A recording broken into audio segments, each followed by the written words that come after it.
Assalamualaikum warahmatullahi wabarakatuh. Kembali lagi bersama saya Ferizal di Riau Podcast. Nah, pemirsa, saya tentunya di sini tidak sendiri. Kita bersama narasumber kita yang sengaja kita undang untuk bincang-bincang sore nih. Tentu kita akan bincang-bincang persoalan yang sangat dinanti-nanti masyarakat kita. Karena memang baru saja kita melaksanakan pemilu. Nah, khususnya di Riau mulai lagi nih isu politik pilkada serentak. Ya, pilkada serentak kita akan laksanakan di November 2024. Nah, narasumber yang kita undang pada hari ini tentunya yang sudah digadang-gadangkan nih untuk maju di Pilwako Kota Pekanbaru ya. Pemilihan Wali Kota Pekanbaru. Langsung saja kita sapa. Beliau adalah Bapak Dr. Haji Muhammad Ihsan ST MSc. Assalamualaikum Bapak. Waalaikumsalam warahmatullahi wabarakatuh. Kabar sehat Bapak ya? Alhamdulillah, tetap semangat. Alhamdulillah. Jadi tetap semangat walaupun melaksanakan puasa Pak ya. Nah, kita pengen tahu dulu nih, Pak Dokter ini keseharian kesibukannya apa nih Pak? Oh ya, saya sehari-hari saya mengajar ya. Saya dosen, saya mengajar di UNRI. Dosen UNRI? Ya, ngajar S1 di Teknik Sipil, ngajarin buat jembatan, ngajarin struktur beton, baja. Iya. Kemudian ngajar S2 juga di Teknik Sipil juga di studi perkotaan, kemudian di lingkungan. Kemudian di samping ngajar, saya juga terlibat di pekerjaan konsultansi ya, bantu pemerintah daerah itu di perencanaan kebijakan ya. Kalau sekarang ini banyak mengerjakan di perencanaan jangka panjang ya 20 tahun. Jadi mulai dari nasional itu kan sekarang sedang menyusun rencana jangka panjang 20 tahun. Kalau dulu kan GBHN namanya. GBHN, ya. Kalau sekarang rencana pembangunan jangka panjang nasional 20 tahun. Nah, kita di daerah nyusun juga. Ya, saya bantu di provinsi untuk Riau, juga beberapa kabupaten kota. Ya, termasuk Pekanbaru juga ya bersama tim ya. Jadi membayangkan merencanakan 20 tahun ke depan ya, dari sekarang. Entah sampai tanda nanti kita ke sana umurnya. Ya, tapi rancangannya sudah kita siapkan Pak dari sekarang. Ya harus ya. Itu kewajiban dari undang-undang ya. Untuk 20 tahun mesti ada pembaruan perencanaan. Ya. Baik, mungkin itu kesibukan beliau. Nah, sekarang muncul nih pertanyaan kita nih Pak terkait mengenai, bahkan kita sudah tampilkan di sini dari tahun 2023 sudah mulai nih. Ada gambar Pak Dr. Ihsan untuk Wali Kota Pekanbaru 2024. Nah, pertanyaan kita, motivasi Bapak nih atau dorongan kuat apa Bapak ingin maju nih sebagai calon Wali Kota Pekanbaru? Iya, berangkat dari kerisauan ya. Ya, kerisauan untuk daerah kita inilah ya. Kegelisahan. Mengapa kota kita ini seolah tidak bisa dikelola dengan baik? Ya, jadi saya kira itu hal yang mendasar, dan saya dengan latar belakang pengalaman saya, latar belakang keilmuan, ya itu ya mencoba nih, berusaha, karena kalau kita mau merubah keadaan tentu kita harus masuk ke sistemnya, yaitu sistem pemerintahan. Dan sistem pemerintahan itu salah satu yang utamanya itu adalah pemimpinnya, ya kepala daerah. Jadi saya kira ini kesempatan yang bagus untuk kita bisa menata kota, ya membenahi daerah ya, khususnya Pekanbaru ini lebih baik ya. Jadi ya supaya lebih bermanfaat ya, supaya lebih maksimal dari yang saya miliki ya, potensi dan pengalamannya kira-kira. Jadi berangkat dari kegelisahan Pak. Sebenarnya analisa Bapak, Pekanbaru ini sedang dalam kondisi seperti apa nih? Gelisah seperti apa nih? Iya. Pekanbaru ini menurut saya seolah-olah seperti tidak diurus. Banjir itu bukan setahun 2 tahun ya, tapi sudah sangat lama ya. Dan kecenderungannya bertambah parah. Benar. Ya, kemudian jalannya juga gitu. Ya, meskipun ada pergantian pemerintahan ya, pergantian kepala daerah, tapi ya, lubangnya makin lama makin banyak, dan langkah-langkah yang dilakukan itu seolah ya, hampir tidak berdampak. Jadi menurut saya perlu ada keseriusan ya, dalam mengurus kota ini, ya, baik keseriusan dalam komitmen, ya, dalam pendanaan, ya, maupun dalam hal prioritas. Ya, Memang kalau kita lihat hari ini khususnya Kota Pekanbaru, memang persoalan banjir, persoalan jalan berlobang, sampah, bahkan hari ini yang meresahkan masyarakat kita masalah parkir ini, Pak. Iya. Ini persoalan-persoalan yang sebenarnya kita lihat belum bisa diselesaikan. Iya. Nah, sebenarnya untuk menyelesaikan ini, jika nanti nih Bapak mendapat amanah dari masyarakat Kota Pekanbaru, apa nih langkah yang akan dilakukan? Iya, jadi yang pertama itu tentu komitmen ya. Ya. Ya, komitmen. Ya. Komitmen kita menyelesaikannya sesuai dengan urutan prioritas. Ya. Jadi kalau kita memang prioritas kepada 4 hal itu, banjir, jalan berlubang, sampah, parkir. Ya. Itu anggaran kita itu harus maksimal. Ya, benar. Untuk 4 hal itu, ya, atau effort kita, ya, usaha kita, perhatian kita. Ya. Yang lain-lain itu, ya, istilahnya berjalan seperti apa adanya, tetapi yang 4 ini itu masih diurus lebih serius. Ya, karena kalau tidak, ya, ini kan berkaitan dengan infrastruktur dan kepentingan masyarakat banyak. Benar. Ya, kalau tidak, ya, ini akan berdampak lebih luas, ya, bukan hanya terhadap kenyamanan kita, tapi terhadap ekonomi juga. Bayangkan, ya, kalau banjir itu ya terjadi dalam jangka waktu yang lama, mengganggu dalam wilayah yang luas, ya, berapa banyak toko yang tutup, berapa banyak orang yang tidak nyaman untuk berbelanja, ya, kemudian jalan yang berlubang juga berapa banyak, ya, orang yang terkendala jual belinya, ya, karena jalan di depannya rusak, orang tidak mau mampir. Perjalanan terganggu, bahkan kendaraan juga banyak yang rusak. Ya, belum lagi kalau kita bicara masalah kebersihan kota, ya penyakitnya, ya joroknya, ya tidak nyamannya. Ya, bagaimana orang bisa berjualan, ya, mendapat hasil yang banyak kalau di sebelahnya sampah, ya, beronggok berserakan. Ya, apalagi parkir. Ya, benar, Pak. Ya, parkir orang jadi malas belanja. Kenapa? Saya belanja, ya, belanjanya 5.000, parkirnya 2.000. Ya, fotokopi 500, parkirnya 2.000 juga. Nah, jadi hal itu menurut saya itu harus ditangani segera, ya, dan itu menjadi prioritas supaya tidak berlarut-larut, ya, karena nanti pengaruhnya banyak, ya, terutama ke perekonomian dan menjadi citra kota. Ya, citra kota, kalau Pekanbaru citranya 1 juta parkir, ya, banjir, ya, bau, nah, itu nanti orang jadi malas ke Pekanbaru, dan kita di Pekanbaru pun jadi jadi tidak nyaman gitu ya. Padahal Pekanbaru ini potensial luar biasa. Nah, benar, Pak, karena kalau kita lihat Pekanbaru sendiri sebenarnya role model untuk Riau. Karena siapapun yang datang ke Riau tentu ke Pekanbaru dulu. Nah, sebenarnya Pekanbaru ini ya ibarat ruang tamu, ya harus tertata rapi nih. Tentu orang-orang yang dipercaya ke depannya harus mampu menata nih. Mulai dia mampu menjawab persoalan banjir tadi, mampu menjawab persoalan jalan yang berlobang, jangan sampai image ini akan dibawa pulang oleh orang-orang yang datang ke Pekanbaru. Nah, tadi Bapak sudah menjelaskan panjang lebar mengenai tantangan itu, akan Bapak siapkan nih jawabannya ke depan. Tentu Bapak selaku orang ahli tata ruang kota khususnya pasti mampu menjawab ini nantinya. Cuman pertanyaan kita, sudah sejauh mana nih persiapan Bapak untuk maju nih, nah, tuh, untuk mendapatkan kursi sebagai wali kota Pekanbaru nih, Pak? Iya, ya, itu kan kalau di pemerintah itu kan ada 2 kan. Pertama, dia bisa maju, kemudian terpilih.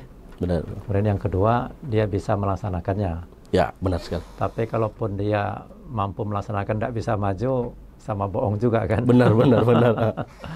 Jadi ya untuk itu kalau saya persiapannya ya itu ya seperti saya kira yang orang yang mau maju juga ya tentu harus sosialisasi ya. Ya, sosialisasi ya, saya sampaikan ke teman-teman, ya sampaikan ke masyarakat tentang ya diri saya ya, perkenalan ya, itu saya lakukan ya, artinya setiap ada kesempatan kita sampaikan ide-ide kita, ya, kita sampaikan wacana-wacana ya yang akan kita lakukan, ya, meyakinkan masyarakat. Ya. Kalau saya kan memang di pemerintahan, di perpolitikan ini ya tidak 100% karena saya seorang profesional juga. Ya, kalau istilahnya teknokrat lah seperti itu. Ya, memahami jalannya pemerintahan, tetapi saya menguasai masalah hal-hal yang teknisnya. Ya, tapi karena untuk kita bisa maju di pemilihan, ya, tentu persiapan tadi sosialisasi, yaitu harus dilakukan. Kemudian yang kedua, pendekatan ke partai politik. Ya, saya silaturahim juga ke banyak partai politik, ya, di PKS, di PAN, di Golkar, ya, bicara dengan pimpinan partai, ya, bicara dengan calon-calon yang potensial, ya, untuk maju, ya, berdialog dengan mereka, ya, memikirkan kerangka bersama untuk bangun Kota Pekanbaru ini. Ya, mudah-mudahan dari situ terbuka, ya, terbuka jalannya. Kalau saya ikuti saja prosesnya, ya, nanti pada akhirnya kan mengerucut apakah yang saya jalani ini mendapatkan respon yang baik dari masyarakat atau tidak, juga dari partai, ya. Tapi yang jelas tentu kita harus berusaha, Bang Ferizal. Cuman kalau kita lihat dari pengalaman nih Pak, karena kalau kita baca dari berita-berita yang sudah lampau, Bapak pernah maju sebagai calon wali kota Dumai nih. Oh iya. Benar Pak? Oh iya, betul. Nah, mungkin dari pengalaman sana gimana nih Pak? Iya, tahun 2015 dulu saya 15 ya. Calon wali kota Dumai. Ya, saya maju sebagai nomor 1. Itu memang faktornya banyak. Ya, faktornya banyak. Ada yang pertama, kita harus dekat dengan masyarakat. Itu kan sosialisasi. Benar. Ya, kemudian yang kedua, masyarakat mesti paham urgensinya kepemimpinan yang baik. Ya. Nah, ini yang berat, ya, di masyarakat kita, ya, karena ya tercampur tuh, ya, antara godaan-godaan untuk mendapatkan keuntungannya yang sesaat, ya, dengan idealisme sebuah sistem yang bagus. Tapi saya ngambil pelajaran dari situ.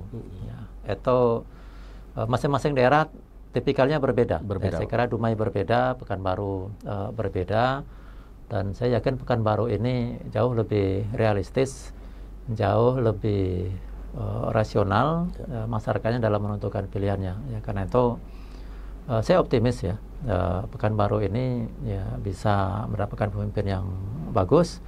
Ya, dengan sistem yang baik, ya, karena ini taruhannya, ya, taruhan satu daerah akan jadi bagus atau tidak, ya, itu lebih banyak kepada siapa pemimpinnya, ya, karena di kita ini di Indonesia khususnya sistem pemerintahan kita, ya, itu belum berjalan dengan baik, ya, sistemnya bermasalah, ya, Pak, ya, sangat tergantung kepada leadernya. Ya.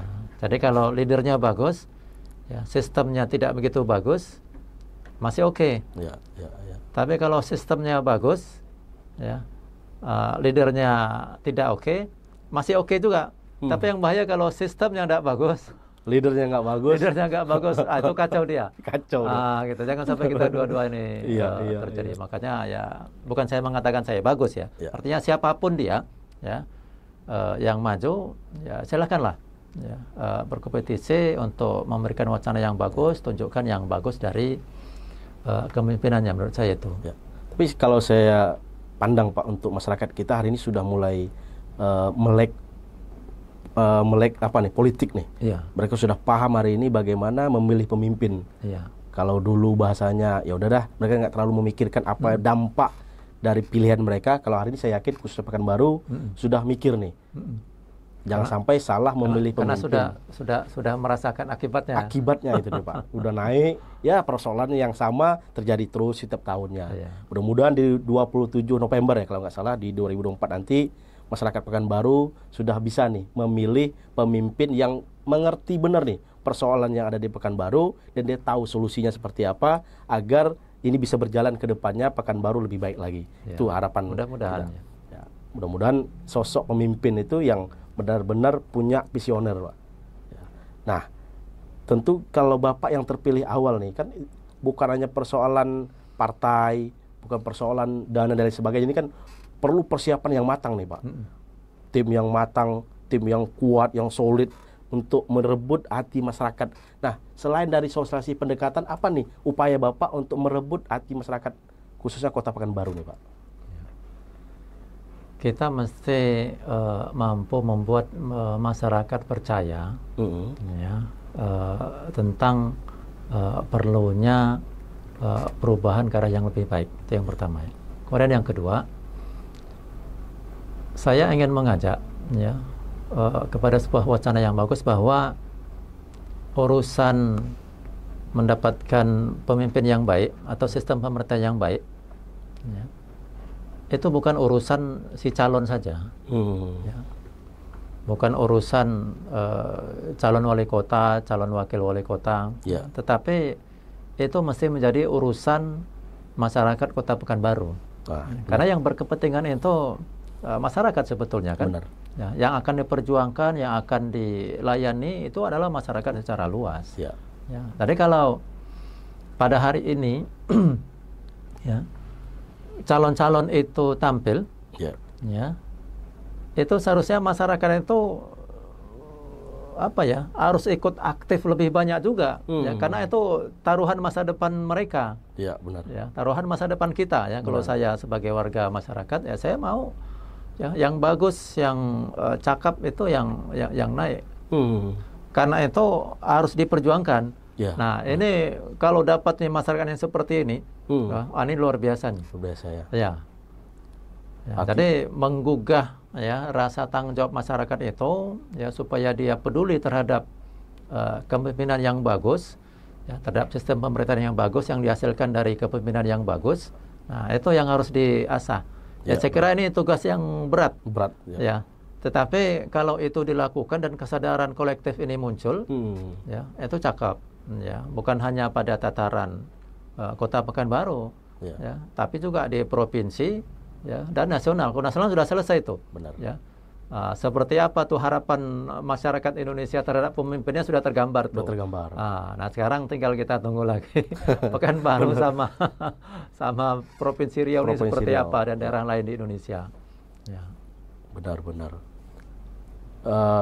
Mungkin sedikit lagi deh Pak terkait mengenai majunya Bapak sebagai calon. Tadi sudah ada upaya ya. Cuma kan nggak bisa maju sendiri nih Pak. Oh ya. Tentu harus ada pasangannya nanti.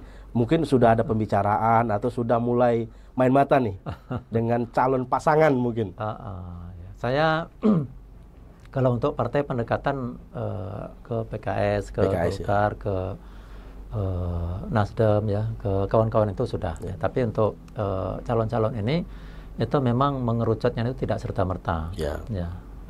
Saya bertemu beberapa calon ya yang katakanlah yang potensial, ya, itu masih wait and see kan. Ya, jadi banyak sekali faktor yang menentukan pasangan itu nanti. Ya, saya pengalaman di Dumai juga demikian. Ya, tapi kalau basic ya dari niatnya ya, artinya kesamaan, kalau orang bilang chemistry-nya ya. Nah, itu nanti ketemu dia. Ya, nanti ketemu dia. Ya, kalau sekarang ini memang masih belum bisa ya, baru bisa kesepahaman ya. Kemudian kenal. Ya, kita bilang dalam banyak dialog-dialog dengan kawan-kawan itu yang calon-calon potensial itu, kita maju kan itu harus bawa partai. Benar. Ya, karena tidak ada satu partai pun di Pekanbaru ini yang bisa maju sendiri. Ya. Ya, dan harus bekerja sama. Ya, Pekanbaru ini kan tidak bisa dibangun oleh satu partai, oleh satu pihak atau oleh seseorang saja. Ya, tetapi harus bersama-sama berkoalisi. Ya, pun ya, nanti kalau berhadapan dengan legislatif kan lebih bervariasi lagi. Ya, karena itu menurut saya komunikasi yang bagus dan hubungan yang baik ya dengan semua pihak itu, partai-partai itu jadi modal menurut saya. Ya, jadi modal ya untuk dapatkan sebuah sistem yang baik dengan kerjasama yang bagus ya, baik dengan partai politik maupun dengan di dewan nantinya. Ya, saya kira itu. Oke. Komitmen partai sendiri Pak, khususnya PKS ini untuk menyikapi Bapak maju nih, mungkin ada kriteria apa yang diminta oleh partai itu, ada nggak Pak? Iya, saya termasuk yang menjadi kandidat lah ya, salah satu kandidat yang didorong PKS untuk maju. diminta untuk sosialisasi. Ya, kalau PKS itu saya kira hampir sama dengan partai politik yang lain. Pertama yang dinilai itu kan adalah popularitas, elektabilitas. Benar. Ya, kemudian yang kedua kemampuan membina koalisi ya atau pasangan, baik pasangan dari partainya ya maupun untuk calon pendamping ya, wakilnya misalnya seperti itu. Ya, kemudian kemampuan untuk menggerakkan organisasi, ya termasuk finansial tuh. Ya, benar. Ya, meskipun finansial bukan satu-satunya, ya tetapi ikut di dalam sana. Ya, saya kira itu yang harus dipenuhi dalam jangka waktu yang dekat ini. Dukungan dari teman-teman, ya saya kira saya banyak dibantu hal-hal yang seperti itu. Tinggal berproses kita. Nanti kan pendaftaran kan bulan Agustus. Bulan Agustus, benar. Ya, jadi selama masa itu ya kita terus saja berjalan. Kalau saya Pak Ferizal, saya lega saja ya. Ngalir aja Pak ya, ngalir aja. Mengalir saja. Ya. Kalau memang Allah mentakdirkan, ya saya minta saya dibukakan jalannya. Ya, benar. Dan kalaupun terpilih, saya minta dihindarkan dari fitnah-fitnahnya. Ya. Dan kalaupun terpilih juga, ya, dimintakan menjadi yang akan bisa ya, membawa harum kota Pekanbaru, ya, membuat nyaman masyarakatnya. Itu aja. Tapi kalau tidak ditakdirkan seperti itu, ya biasa saja sih. Kita ini kan juga artinya berkontribusi ya terhadap masyarakat, terhadap kota. Tapi kalau bisa duduk di tampuk kepemimpinan, tentu manfaatnya akan jauh lebih besar lagi. Ya. Pasti niatnya sudah luar biasa Pak ya, sudah luar biasa besar dan sudah mempersiapkan segala sesuatunya. Nah terakhir nih Pak, harapan Bapak bagi masyarakat Kota Pekanbaru seperti apa? Ya, jadi pada intinya saya mengajak ya masyarakat Kota Pekanbaru ya itu untuk bersama-sama memiliki tanggung jawab ya terhadap kotanya, mengikuti prosesnya, ya, mendukung ya calon-calon yang ya menurutnya yang bagus, yang dipercaya, ya sehingga Kota Pekanbaru ini menjadi satu rumah bersama yang semua orang berkepentingan, ya dan berjuang untuk itu. Saya kira itu. Baik, kita sudah bincang-bincang nih bersama Bapak Dr. Muhammad Ihsan. Kita sudah sampai kepada penghujung diskusi nih Pak. Terima kasih kita ucapkan kepada Bapak sudah bersedia hadir, mau diundang di podcast kami. Kita akan undang lagi nanti nih. Kalau sudah kita lihat makin mendekati masa-masa yang sudah sangat menegangkan, kita akan undang lagi nih. Agar masyarakat Pekanbaru tahu Bapak benar-benar nih ingin membuat suatu perubahan yang besar di Pekanbaru. Sudah jenuh nih melihat kok tidak ada perubahan. Dari hari ke hari, dari periode ke periode, ya sepertinya Pekanbaru tidak ada perubahan. Bapak hari ini siap menerjemahkan diri Bapak siap menerjemahkan pikiran Bapak, ilmu Bapak untuk membuat Pekanbaru lebih baik ke depannya, yang merupakan role model dari Provinsi Riau sendiri. Mungkin kita cukup sampai di sini, pemirsa. Terima kasih sudah terus mengikuti Riau Pak TV di program kami Riau Podcast. Kita akan undur diri. Wabillahi taufiq wal hidayah. Wassalamualaikum warahmatullahi wabarakatuh. Waalaikumsalam.